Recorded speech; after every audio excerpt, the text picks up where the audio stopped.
Hello, you. Welcome back. Well, as I promised, I'm gonna carry on with this book. Yeah? So, without further ado, lay back, get comfy, or sit back and get comfy, and we'll carry on. Yeah? Remember these? Cool. Right, so where did we? Yeah, I think it's this chapter. Oh, yeah, it's called Funny Face, chapter 9.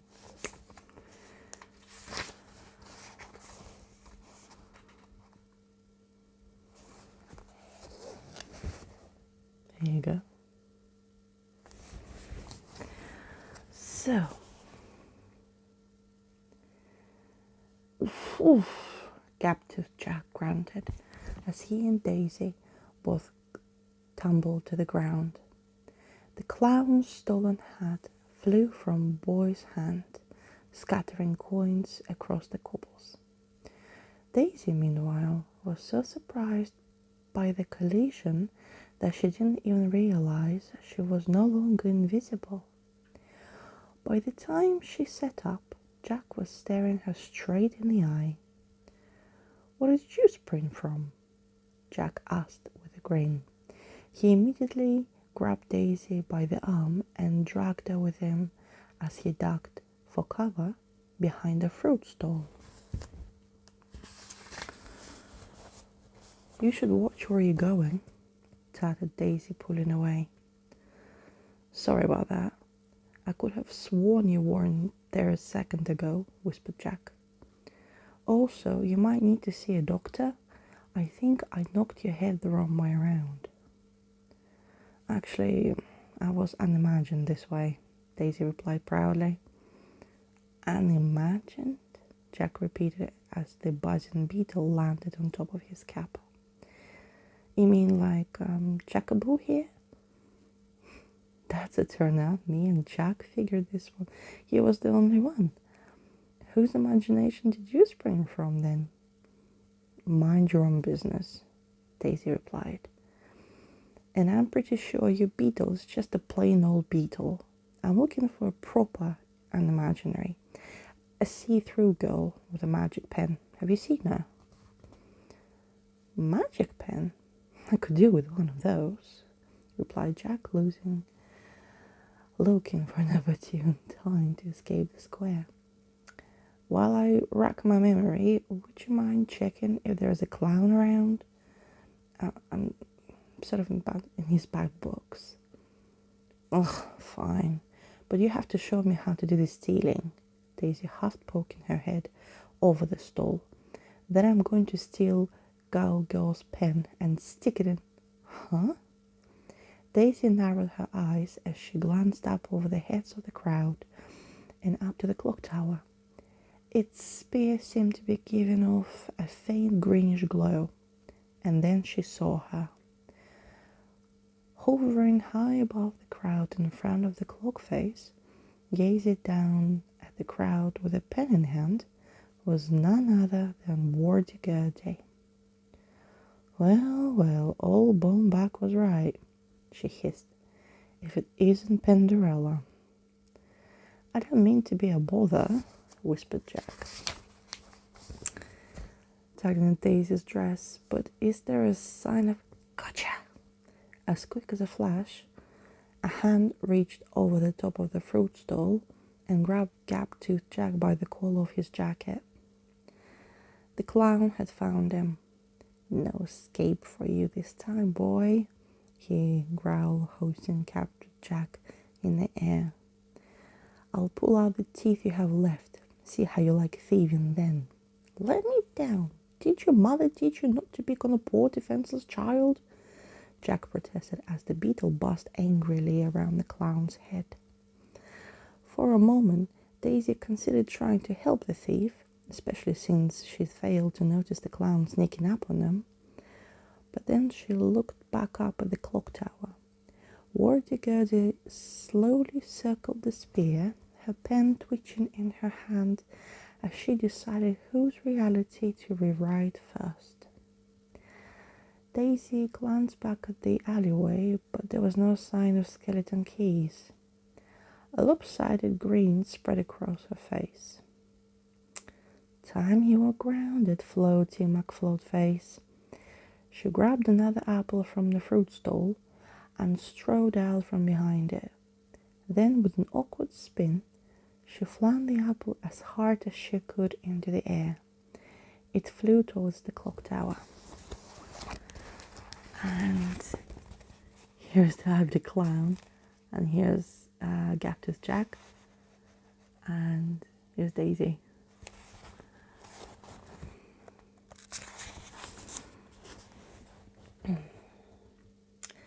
With a dunk, the apple landed uncannily between Warder Gertie's eyes. She let out a yelp and plummeted down into the crowd. The townsfolk immediately began to scatter in panic at the sight of the strange glowing girl who fell from the sky. "Bullseye," said Daisy. Leaving Gaptooth Jack as he tried in vain to break free of the clown's grip, the girl with the backwards head began ambling towards the stunned, unimaginary lion on the cobbles. "Bomb back Mrs. Keys back, girl," Daisy said. "You don't pop everything back to normal in the next 5 seconds. I'm going to make you eat that pen for dinner." Warder Gertie didn't move. Daisy paused for a moment and then leaned over her, craning her backwards facing body to grab the pen. "Bad girl," said Warder Gertie, her eyes suddenly open. In an instant, she swirled the pen quickly through the air and a word appeared before her eyes. "Monster." Daisy stopped in her tracks. "Wait, are you trying to rewrite me?" "Silly ghost, I'm already a monster." "Not you, bad girl," Gertie moaned. "Him." Daisy slowly turned. The clown, still wrestling with the squirming Gaptooth Jack, let out a sudden, blood-curdling howl. He began thrashing wildly about, so much that the Gaptooth Jack managed to slip out of his own jacket. As Jack dropped to the cobbles, the clown began to change. With a crunch of bones and a wrenching of muscle, he doubled in size in an instant. In moments, the clown was transformed into a hunched, beastly ogre. A monster of a man with vast ape-like arms. The red hair of his wig had become a huge three-crested mane, and more scarlet fur sprouted from his body through ribs in his costume. Daisy saw a gaping grin appear upon the clown's face, pushing the rest of his features aside. "Funny faces on the Gertie's side now," said Warder Gertie as the monstrous clown turned to face Daisy. "Funny faces, Gertie's new best friend." And then the next chapter, chapter 10, Get Gaptooth Jack. And then there is this awful clown with Daisy. Okay. As bystanders fled screaming at the sight of a clown monster, he stumped towards Daisy and loomed over her.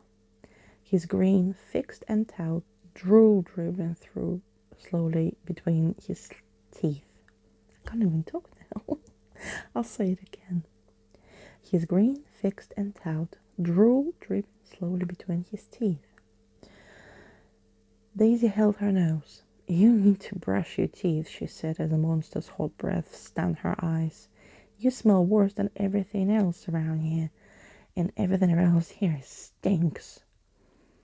Daisy didn't even see Funnyface's great clawed hand coming. He wrapped it around her and hoisted her into the air, squeezing her so tightly that she couldn't even concentrate enough to turn invisible.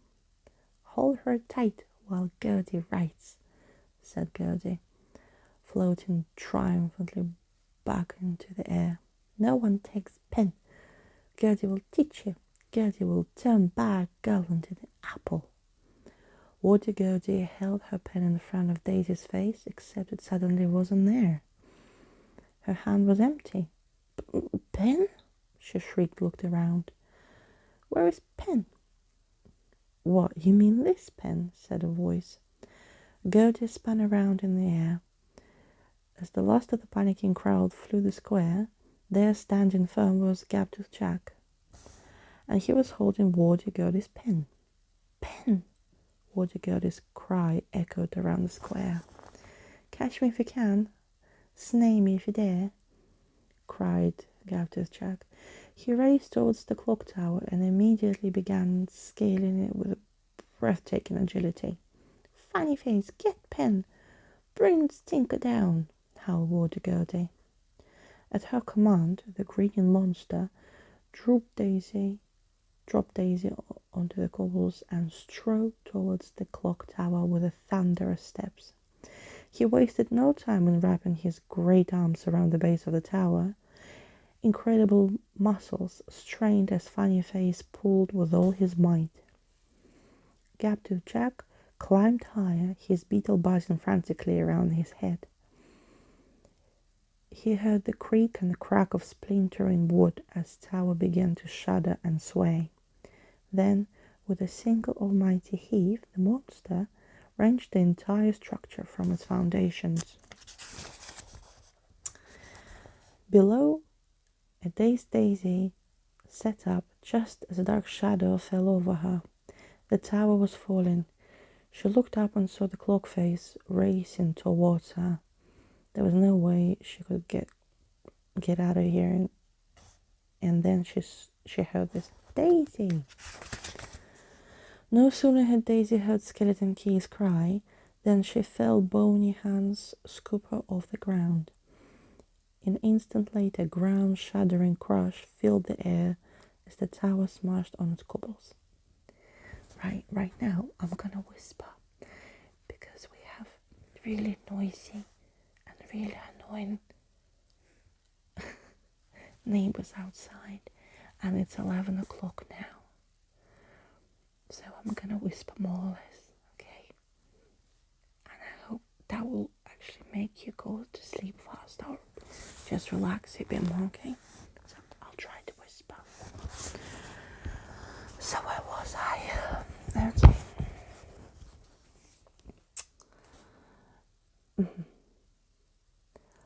Low profile, I said.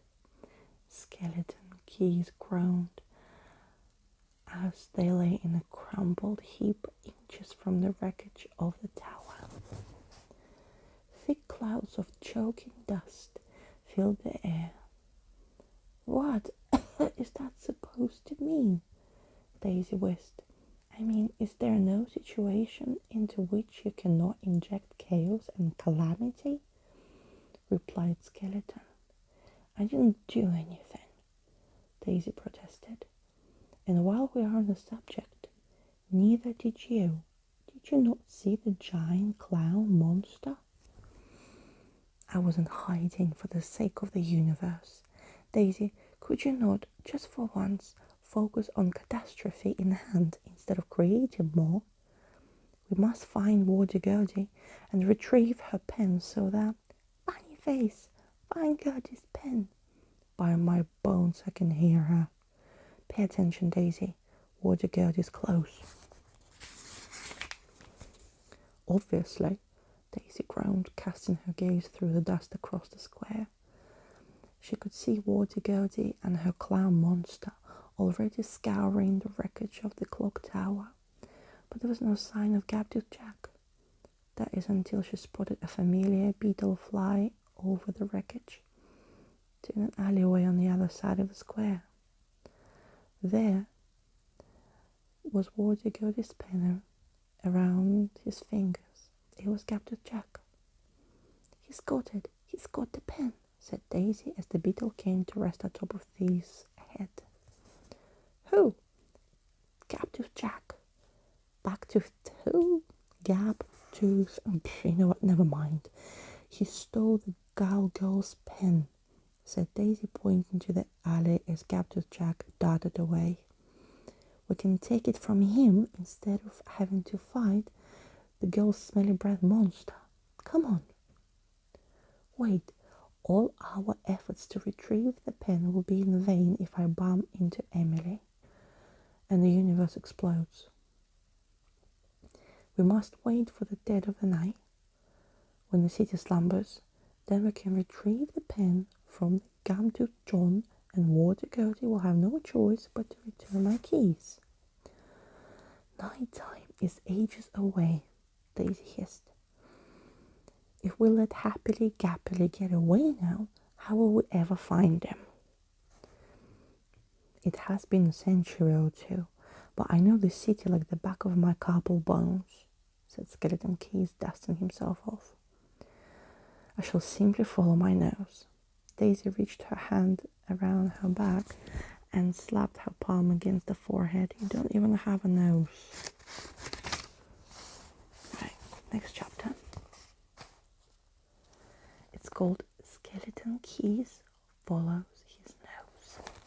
For real. Okay.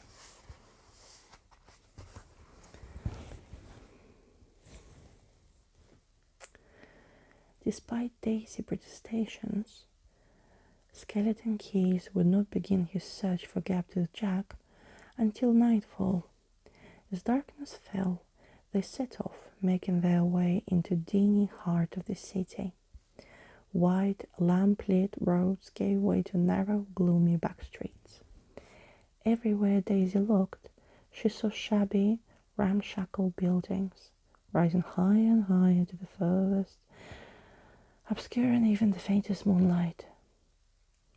Dense fog hung like a shadow, and the city's foul smells were replaced with even more intolerable aromas. This was not the realm of fine folk. These streets belonged to the lost and forgotten. We've been looking for at least 1,000,000 years, Daisy moaned. I admit it, you have no idea where you're going. The rookeries are as dark as and confuddling. Okay, I can't understand what he says. The rookeries are as dark and confuddling a maze as you will ever find, but we're getting close to that pen.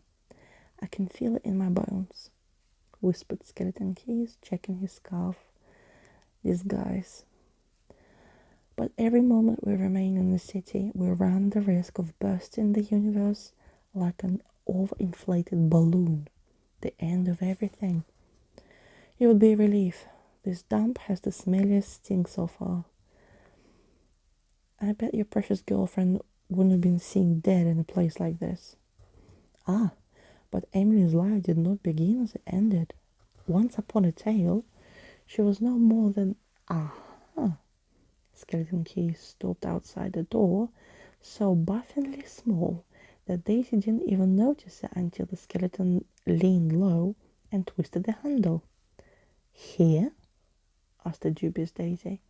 That door is hardly big enough for a beetle. The nose knows, replied Skeleton Keys. I bet my bones that the thief is inside. Why, it's almost as though I've been here before. With a push, the door creaked dryly open. The skeleton contorted his body until he squeezed through and disappeared into even darker shadows. Daisy ducked and followed him. She emerged inside an ink-black passageway, so dark that she was forced to feel her way through the wall along the wall. All so confidingly familiar, whispered Skeleton Keys. Stupid nose, huffed Daisy. She pursued the skeleton up the stairs, each creakier than the last, until finally he pushed open a door to a murky attic. Moonlight streaked in through a cracked window at the far end of the room, which was empty for a single moth-eaten mattress. Daisy checked the door to find the key in its lock. She turned invisible. "Greetings, is anyone there?" called Skeleton Keys, edging into the dingy room. He moved with a cautious strides, his eyes adjusting to the darkness. "Crown Crickles, I feel like I know this place," he whispered. "I suppose it must be my no." In an instant, a thick net dragged Skeleton Keys off his feet and pulled tight around him. Before he knew what was happening, he was hoisted into the air. "What have we got here, Chuckaboo? Another one of those green ghost beasties, maybe?" said the voice as the skeleton dangled helplessly in the net. From the gloomiest corner of the attic emerged Captive Jack, his beetle perched happily atop of his cap, and in his hand Wardy-Gurdy's pen. "Chuckaboo, where have I heard that name before?" said Skeleton, trying to catch a glimpse of Captive Jack as the net spun slowly around. "Reckon you thief from a thief, did you?" said Captive Jack, showily throwing and catching the pen. "That voice," said Skeleton Keys. "I know that voice. Well, you can tell that ghost that if I steal something, it stays stole," Captain Jack continued. "If you want to catch me by surprise, you've got to get up bright and early." "I like to stay up late," said Daisy's voice in the darkness. Jack spun around as the door suddenly slammed shut, seemingly on its own accord. "Dogs and cats!"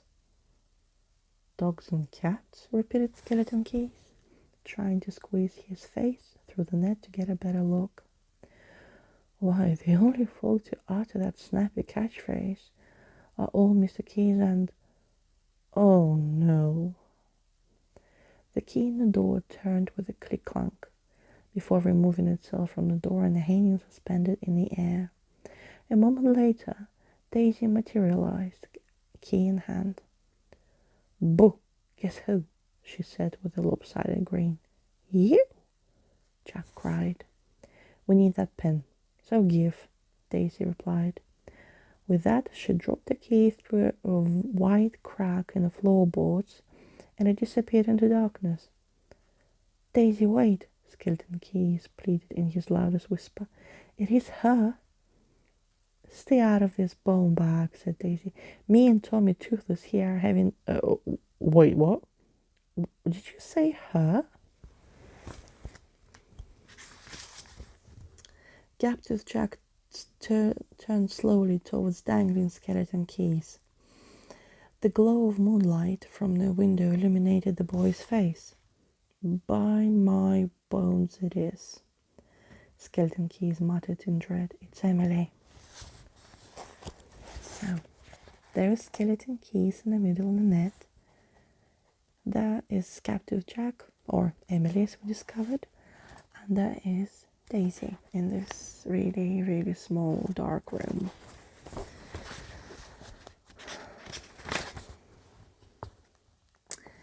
Okay.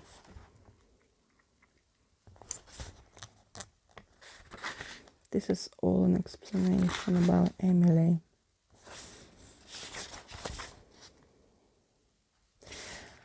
Do you want me to read it to you? Or do you want me to continue with the story? You sure? No, I mean, this is an explanation of what Emily was all about. And why she called herself Captive Jack. Yeah? Okay. So, Mr. Keys said, to explain, Emily did not choose the name nor the life of Captive Jack. Emily never knew her parents, but she suited life as at neither the orphanage or the workhouse. She lived as the forgotten did, in the shadows of the city rookeries. But Emily had a skill. She was the most flabbergasting thief the city had ever seen. Why, she could steal a necklace from a neck as easily as the bone from a dog's mouth, and then disappear before anyone noticed. And like the heroes of yesteryear, Emily shared the spoils of thievery with those who, like her, were not born into the shine of favour. She was as bold as she was cunning, carving the shape of a key into the doors of those houses she had robbed, to prove there was no lock she could not defeat. Before long, Emily's exploits became legendary, and thanks to a less than generous allocation of teeth, the mysterious thief became known throughout the city as Gaptooth Jack. But Emily had a gift greater than her light fingers, her imagination.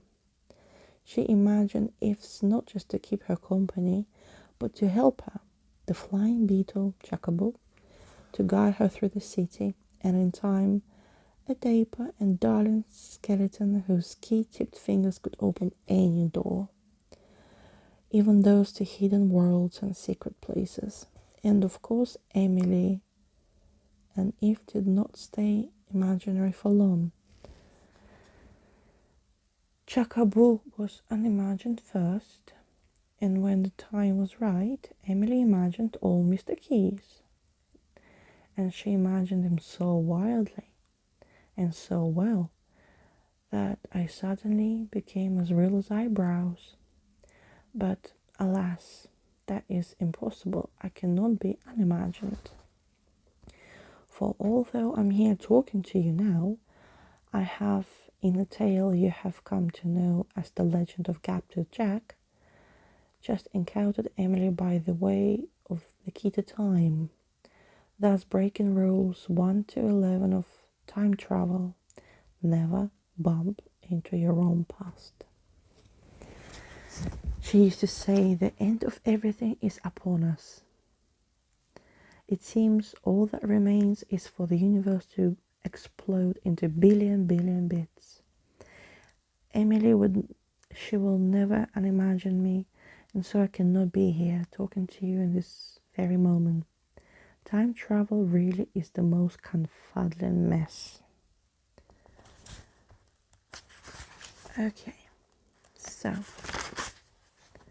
next chapter. It's called Rules 1 to 11 of Time Travel.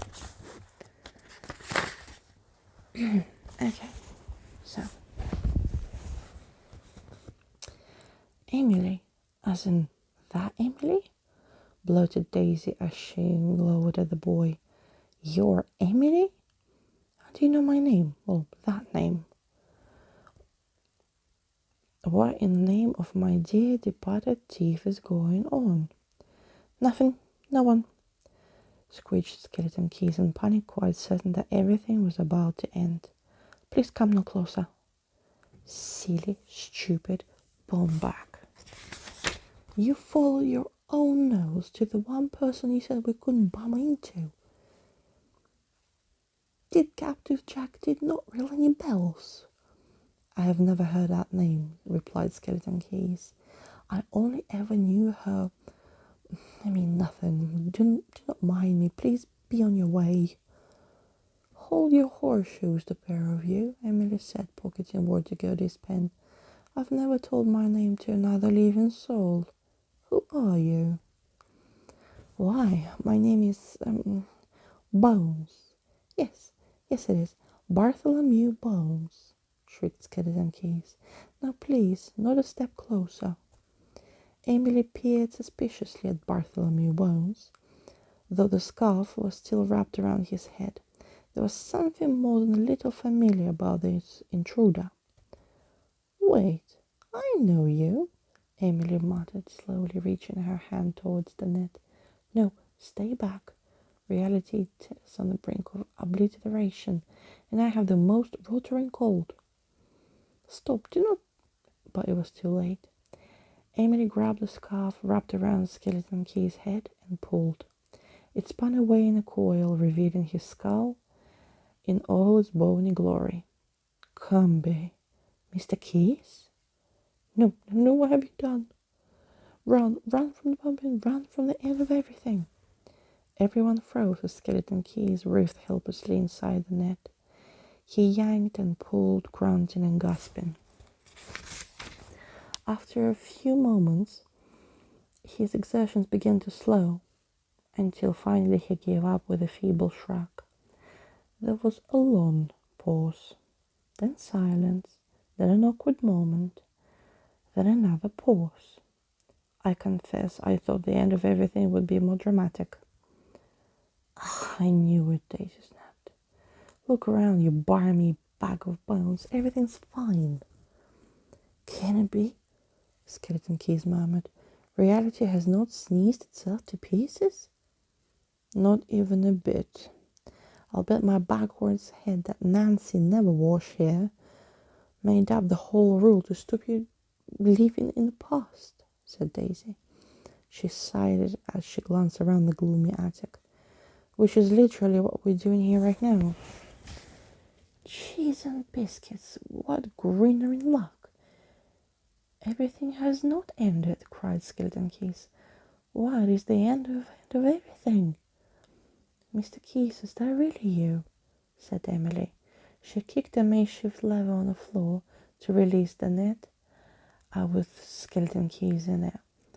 Would you look at that? Mr. Keys as real as the hot meal, Emily uttered in awe, gazing down at Skeleton Keys as her beetle landed clickety-clacking on top of her head. Yeah, just like you, Chacaboo, from inside my head to the right in front of my eyes. Indeed, but with added time travel, said Skeleton Keys, untangling himself from the net and getting up to his feet. He gazed wistfully into the face of the girl who imagined them and unimagined them all those years ago. You are quite the sight for sore eye sockets, Emily. I did not think I could ever see you again. Again? I want to just laid eyes upon you this minute. Yes. Since in the past, which is currently our present, I have not yet been unimagined, explained Skeleton Keys. The me you see, that is to say, I travel from the future. We travel from the future, Daisy corrected him. And we didn't come here for a union tour. We came to get his keys back. Your keys? Emily looked down at Skeleton Fingers. What happened to them? Girl happened, Daisy growled. That ghostie from the square? You said it, Chacaboo. This is making my head spin too. All you need to know is that old Mr. Keys is at your service and by your side, where I belong, said Skeleton Keys. We don't belong here, snapped Daisy. What about Gargoyle? What about being stuck in the smelliest bit of the past ever? Emily and old Mr. Keys back together for one more adventure, Skeleton Keys declared with oblivious glee. 100 more, 1,000 more, one... No, interrupted Daisy. You promised. You promised you'd get us home. I am home. I mean, we are home. You can join us, of course, Daisy. Although he did not really take his eyes off Emily. It will be just like the old days, which will also be the new days. Sounds like a plan to me, Mr. Keys. It sounds like a silly, stupid plan, Daisy insisted. How are you going to... Can you go on those adventures without your keys? My what?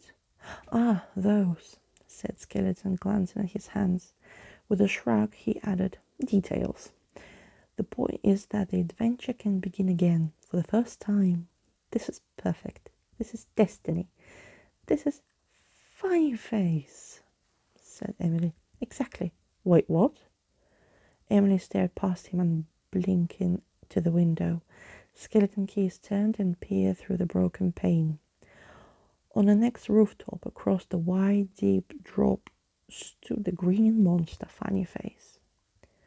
Cram crickles. We are discovered.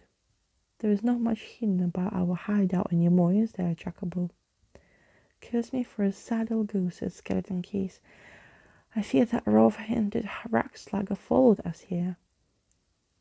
Pfft, I've got a stealth mode, thought Daisy. Maybe Smelinda here should have imagined someone less followable. Funny Face stood as still as a statue, his impossible grin fixed to his face. Emily's beetle let out a clickety-clack so loud and fearful it echoed around the attic. Don't panic, Chuckaboo. That clown will never get across the gap. Then, as if on cue, Funny Face bent his knees, arched his back, and jumped.